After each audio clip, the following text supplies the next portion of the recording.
Hello everyone, it's Olumayiwa Victor Ogushola again from iDPS. iDPS means I diagnose and proffer solutions. Today we have something very interesting for you in the field of business management. What we have for you today is useful for business students all over the world, as well as useful for working professionals in any industry all over the world. Today we are going to be talking to you about learning organization. Okay, so if you come with me to the whiteboard, we will be talking about definitions of learning organization. Then we will talk about 5 principles of learning organization. Then we talk about strategy, structure, culture, and systems when it comes to learning organization. Then we talk about some kind of explanation and more analysis of learning organization. We talk as well about benefits and drawbacks of learning organization. So please come with me to the whiteboard and let's do this together.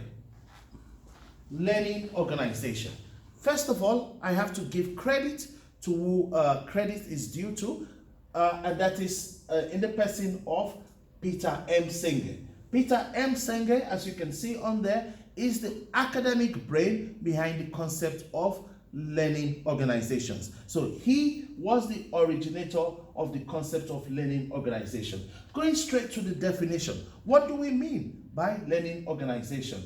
Learning organizations are organizations that provide tools to pursue a creative vision. So every organization has got a vision, a long-term plan where they want to be in the future. If it's a learning organization, they provide the tools for the members of staff on how to get or pursue or achieve a creative vision. Okay, so also for learning organizations, they encourage and facilitate learning.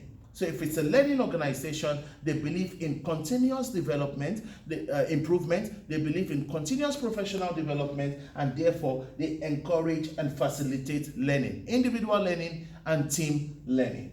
As well, if it's a learning organization, this is an organization where new and expansive patterns of thinking are nurtured.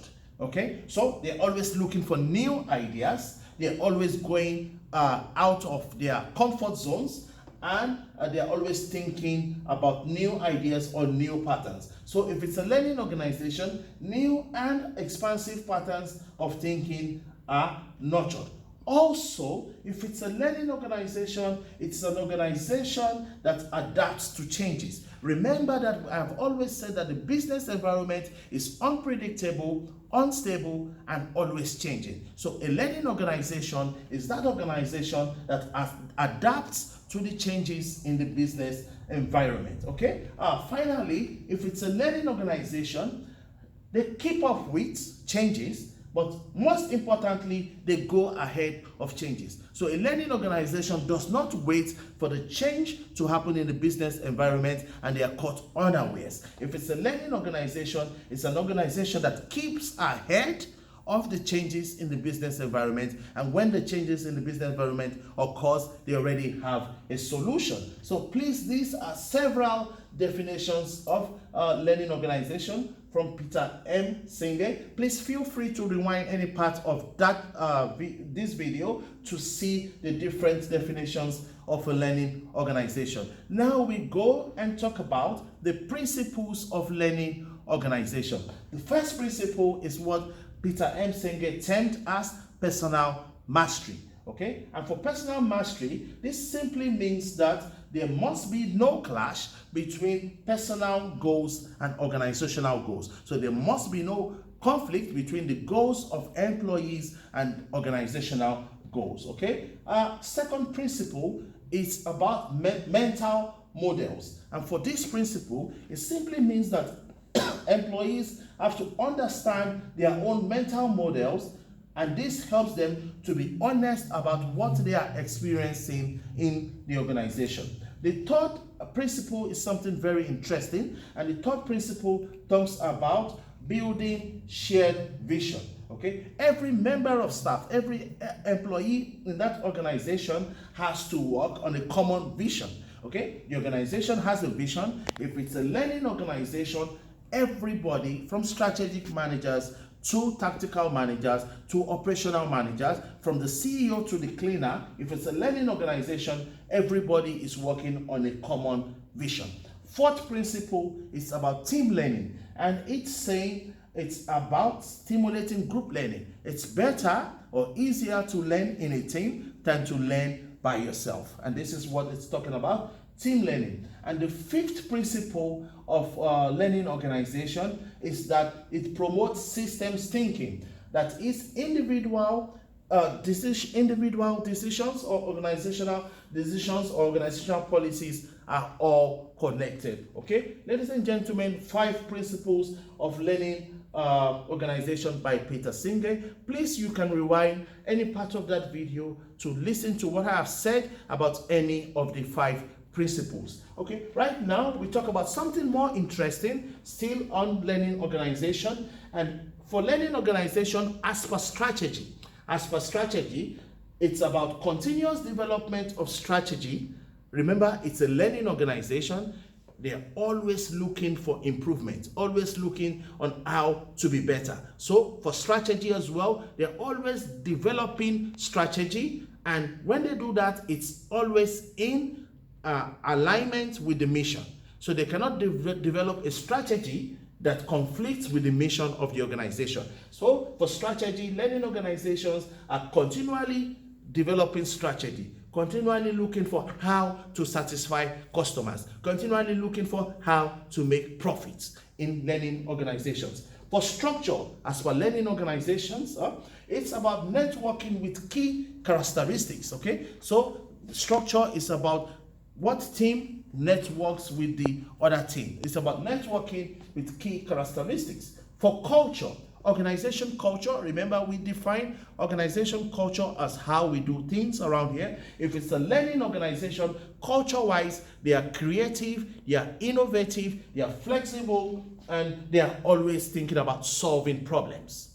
If it's a learning organization, culture-wise, the way they do things around there is that you will see that the organization is creative, innovative, flexible, and always looking to solve problems. And then systems-wise, if it's a learning organization, the systems in place are always there to support the employees. If you tell me that organization X is the learning organization, the systems in that organization cannot afford to be complex. The systems are easy to use, and the systems are there to always support the members of staff. Okay, let's talk about more explanation and analysis on learning organization. Learning organizations are helpful, okay, that is, can be used in any form of organization. Learning organizations are helpful in any form of organization. Learning organizations revolve around personnel and organizational learning merged together. So if it's a learning organization, I have what I want to learn, personnel, and the organization has what it wants to achieve. This must be in agreement, this must be aligned together. If it's a learning organization, okay, you would see how things could be in the organization. So learning organization displays or shows how things could be in the organization. If it's a learning organization, learning organizations are useful for organizational effectiveness and personal development. The concept of learning organization is very, I would say, is a prerequisite for organizational effectiveness. So the organization wants to achieve effectiveness and efficiency, then the organization should adapt the principles of learning organization, should take into consideration the definitions and put that into practical use. Okay, so learning organizations is key for organizational effectiveness and personal development of the employees. Okay, now let's talk about benefits of learning organization. What are the advantages? What are the benefits? Okay, of course, if it's a learning organization, it's always ahead of changes in the business environment that would lead to satisfaction of customers, and that will lead to increased profits. If it's a learning organization, it will lead to increased productivity, okay? As well, if it's a learning organization, staff do not want to leave. If it's a learning organization, members of staff do not want to leave. Don't forget that because members of staff are learning from that organization, they are going for continuous professional development, they are well trained, their decisions are being taken into consideration, they enjoy working on a common vision together. Because of that, there's low turnover. So a lot of staff don't leave, they are ready to be with that organization and have a long-term contract. So these are some of the benefits of a learning organization. Please feel free to rewind that part of the video to listen to what I've just said about the benefits of learning organization. Everything must have some form of drawbacks or disadvantages. So for learning organization, it is the fact that there might be some kind of resistance from some members of staff. So we are used to doing it the X way. The X way. We are used to doing it the X way. Why are you introducing the Y way? No, we want to stick with the X way. So there might be resistance from some members of staff, and this would be some drawback for learning organizations. Okay, so if there would be change, that's why we would advocate that members of staff must be carried along and must be well informed about the change process. And this is the concept of learning organization, again, as originated from the academic scholar Peter M. Senge. Thank you very much, and I hope this video is useful for students around the world and for business management employees or professionals around the world. Please, I would like to get your feedback. If you have found this video interesting, or you've learned something, or you see some areas for improvement, please send me an email or give me some feedback by sending an email to info@idpsconsults.com, or you can visit the website www.idpsconsult.com and leave your feedback there. This is for students to learn from all over the world. Please, let's share the video so that we educate students all over the world, okay? Not just for students, for business professionals as well. There might be some business management knowledge for you as well. Okay, I will not go until I talk about my passion, and you know what my passion is already if you're familiar with my videos. My passion is that Africa must be united and Africa must develop. Africa must develop. Are you an African in any part of the world? Please, let's keep doing something to promote the unity of the African people, and let's keep doing something to develop the African continent. Thank you. Okay, I'd like to say thank you because this is where it comes to an end. In English language, thank you very much. In Dutch language here in the Netherlands, thank you. From Yoruba language from Nigeria, West Africa, I like to say Esheo. Bye.